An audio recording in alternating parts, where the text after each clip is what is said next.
The following computer animation shows the way earth pressure balance shields work.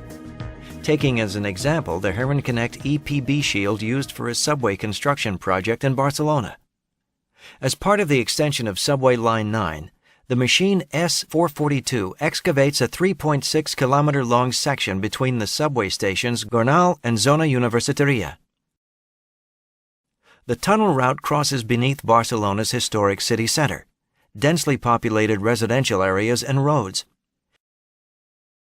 In order to avoid any damage to the sensitive buildings, subsidence, heave, and vibrations must be avoided at all costs.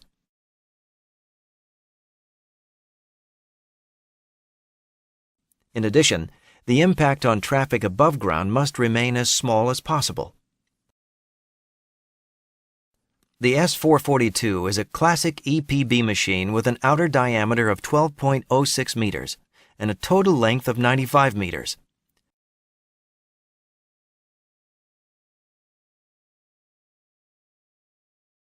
With its rotating cutting wheel, the tunneling machine breaks the material from the tunnel face. The material is then transferred to the belt conveyor system in the rear of the shield via a screw conveyor, while the hydraulic cylinders press the machine forward continuously. The reinforced concrete segments, known as lining segments, are installed under the protection of the shield skin.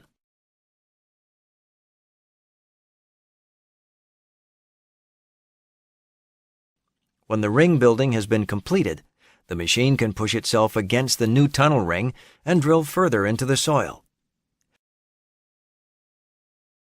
The 83-meter-long backup accommodates all logistic facilities necessary for the operation of the overall system.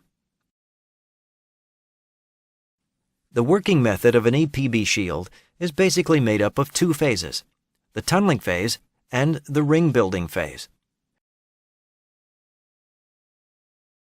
During the tunneling phase, the cutting wheel, which rotates at a speed of up to 2.7 revolutions per minute, is pressed against the tunnel face with a pressure of up to 400 bar by means of hydraulic cylinders. 24 hydraulic motors drive the cutting wheel via a gear rim, developing a drilling torque of up to 38,000 kilonewton meters. Under this high pressure, the disc cutters and cutting knives made of high-strength steel loosen the material at the tunnel face. If necessary, the soil can be conditioned with water, bentonite, or foam using the injection systems located on the backup. With the help of nozzles integrated into the cutting wheel, the corresponding conditioning medium is injected into the soil, which is pressed into the excavation chamber by the existing earth and groundwater pressure. For shield tunneling in non-stable soils, a loss in stability at the tunnel face is compensated by creating a support pressure. In the case of the earth pressure balance shield, the soil which was excavated by the cutting wheel is used to support the tunnel face. In order to reach a state of equilibrium, the support pressure is transferred by the hydraulic cylinders via the bulkhead to the soil, which avoids an uncontrolled penetration. The soil prepared in this way can now be transported from the invert area of the excavation chamber to a belt conveyor by a screw conveyor. The screw conveyor is driven by two hydraulic motors which have a power of up to 400 kilowatts.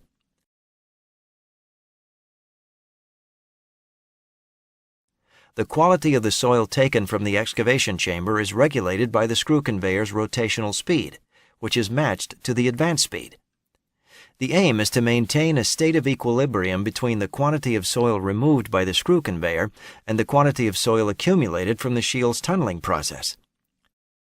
This guarantees optimum support for the tunnel face.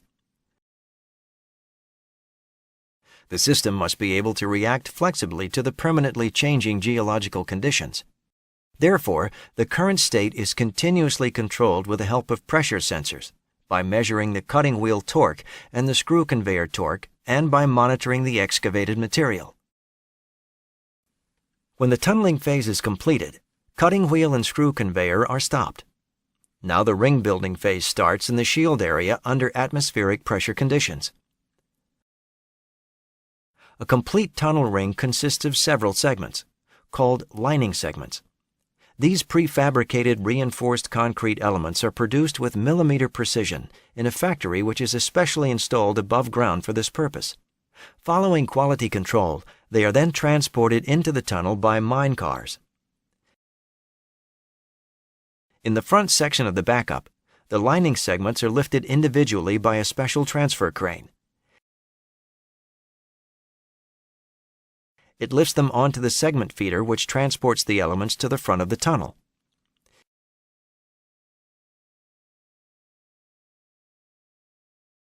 Here, the heavy ring segments are picked up and positioned by a hydraulically controlled crane arm, called the erector, using vacuum plates. The erector is installed on 2 rails and can be moved, rotated, and telescoped.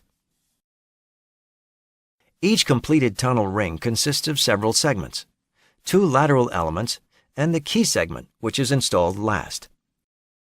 The positioning of the segments always follows the same routine. The erector lifts the stone from the segment feeder. The hydraulic cylinders are then retracted from the corresponding installation point. The segment is positioned precisely, holding sight contact next to the previous installed ring, using a remote control. Now the hydraulic cylinders are extended again to secure the segment in its position and to subsequently bolt it into the previous ring. During this process, machine and tunneling personnel are protected by the shield skin against the earth pressure and any possible groundwater. In this way, the lining segments are installed on each side alternately. The key segment, with its tapered sides, is slotted into position last and distributes the loads in the ring, completing the ring building. Subsequently, the next tunneling phase can start. The end of the shield, the so-called tailskin, is equipped with a circular tailskin sealing. This provides a seal between the sealed structure of the shield machine and the segment ring.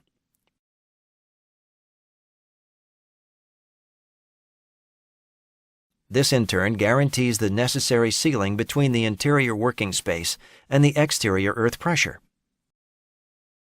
The remaining annular gap between the outer side of the lining segments and the soil is continuously filled with grout via injection holes in the tailskin or in the lining segment in order to provide a bed for the tunnel tube and to stabilize it. Each individual tunnel ring is constructed in a slightly conical form. This means that curves can be constructed along the tunnel route by changing the installation position.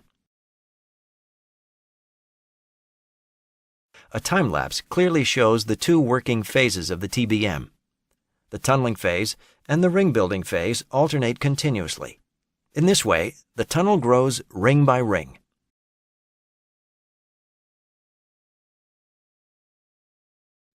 Under optimum conditions, up to 350 meters of tunnel can be constructed in 1 week. This includes the removal of up to 40,000 cubic meters of excavated material and the installation of far more than 1,000 lining segments.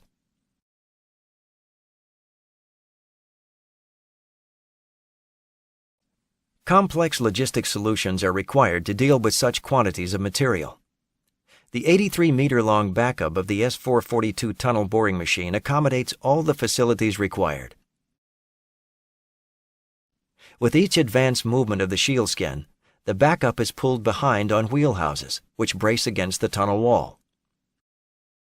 Among other things, the steel structure accommodates hydraulic power units, pumps, switch cabinets, ventilation systems, laser instrumentation, and storage containers for soil containers.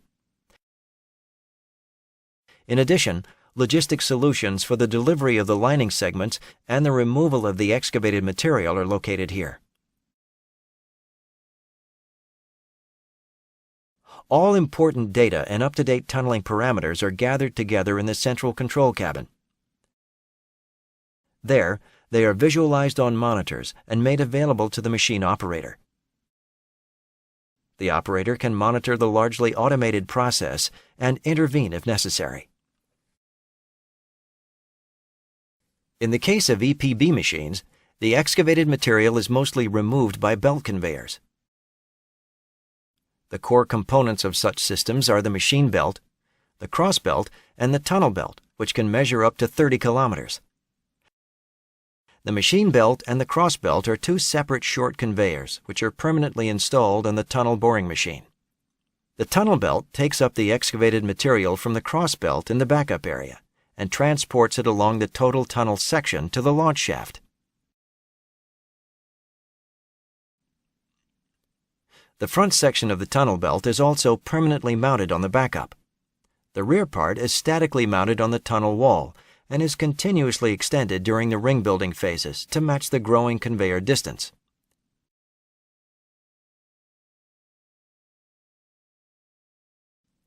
In order to compensate for the increase in the conveying distance, a special belt storage system is installed at the launch shaft, which releases the extension of the tunnel belt as required.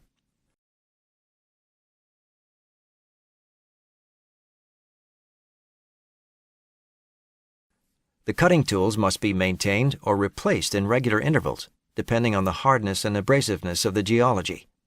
Sensors are attached at the tips of some tools, which trigger an alarm in the control cabin when a certain degree of wear is reached.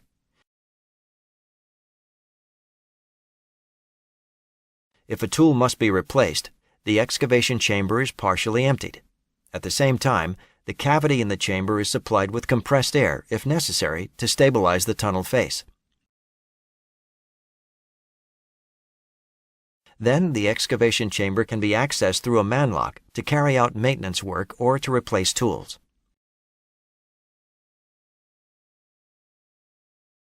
A disc cutter is exchanged in 3 steps. Initially, the quick-release fasteners are loosened. Subsequently, the disc cutter is pulled out of its support with a special tool and, in a 3rd step, replaced by a new one.